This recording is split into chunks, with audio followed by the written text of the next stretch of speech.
The next step in the process of creating this vegetable jailbreak animation is to animate the eyes of our characters. We have four characters, three are vegetables, and one is an appliance. And for each of those characters, in the previous assignment on creating the eyes, we created five sets of eyes: the original open eyes, looking left, looking right, closed, and then one additional of your choice. So they each have five eye sets. And the major requirement for this is that you use each of those eye sets at least once for each of your characters. Other than that, you mostly have your own freedom, with the exception of the appliance here at the start, which I'm going to be very specific about. And then I'm going to talk about blinking later. You want lots of blinking because all people blink a lot.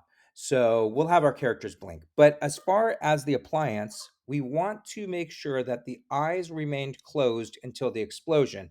And I'll show you why.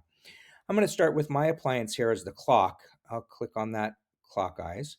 And then I'm going to go to my drawing substitutions. Now, I actually have six sets of eyes because I wanted to create two closed eyes, one with the eyebrows in this pattern and kind of up in the middle and then down in the middle here, so that I could choose which one that I really want a little bit later. So I have six, but you only need to use five is the bottom line. So the first thing I need to do is extend the exposure out for the appliance, all the way to the end here. So I'll click on that last frame. I'm going to shift click actually there and do function F5. I extended the exposure and then I could come back up to the top. So on our first frame here, as I said, we have the eyes closed. If we were going to have them open from the very beginning, I have to be on my clock layer. If we were going to have them open from the beginning, you'll see that our eyes as an audience member is going to go straight to that clock. And for storytelling's sake, it's best if we don't notice the clock at first.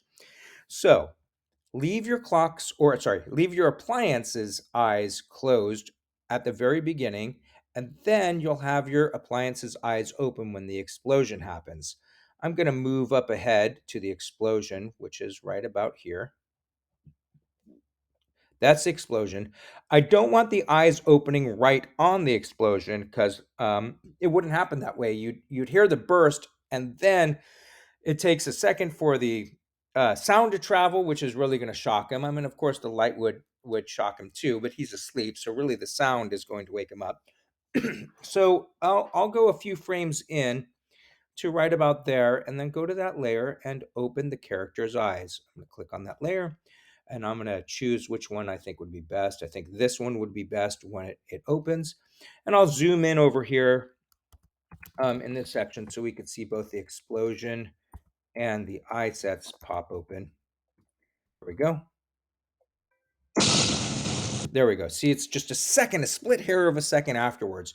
And then it's going to look in that direction. So the explosion happens, and then it's going to look in the direction. So I'm going to choose this set of eyes to see what's going on. So as far as what happens after that, I will have my own particular things that I'm going to have my characters do. But I'm going to jump ahead to the vegetables a little bit ahead here so you can see what's going on. Let's see if I have my eyes. Yeah, all my eye exposures are already extended. But let's say I'll start with my turnip here. Let's go up to the turnip. I'm going to actually start having my turnip's eyes blink right away. So I'm going to go to the eyes layer, and I'm on the eyes layer, not the turnip peg layer above it, but the eyes layer itself. And I'm going to show you essentially how to do the blink.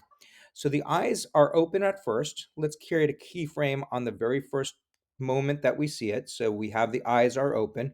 Then I'll jump ahead and I'll close the eyes. Eyes blink at an average of 8 frames. So that's one. Let me zoom in here. 2, 3, 4, 5, 6, 7, 8. And then on the next one, I will open the eyes and give it an open. And then I'm going to have him look around. I'll have him look left, right, left, and then a little bit later I'll have him look right, and then I'll give him a few more blinks. And you could do a couple blinks in a row, so I'll do a blink there, And I'm going to count ahead: 1, 2, 3, 4, 5, 6, 7, 8, 9. Open the eyes, and then I'll give it a few frames to have that character blink again. And now I'm just kind of average it out as far as when it opens and closes, and then have him look around. So this is really all you need to know for eyes. Just spread it out a little bit, have them look around, make some key choices. So right now I'm kind of randomly doing stuff, but I'm going to have each of my characters make some specific choices. For instance, a little bit later, let's see if I could find it. Um, I'll zoom out here. I'm going to have the celery looking have a moment right there. This is where the celery is going to turn around and these two characters will look at each other. So those are the kind of choices that I'm thinking, as well as the broccoli down here. Anytime these characters stop, they will look around and figure some stuff out. So let's see if I can find my broccoli. Zooming out. There we go. So when the broccoli is right about here, he's going to look around left and right.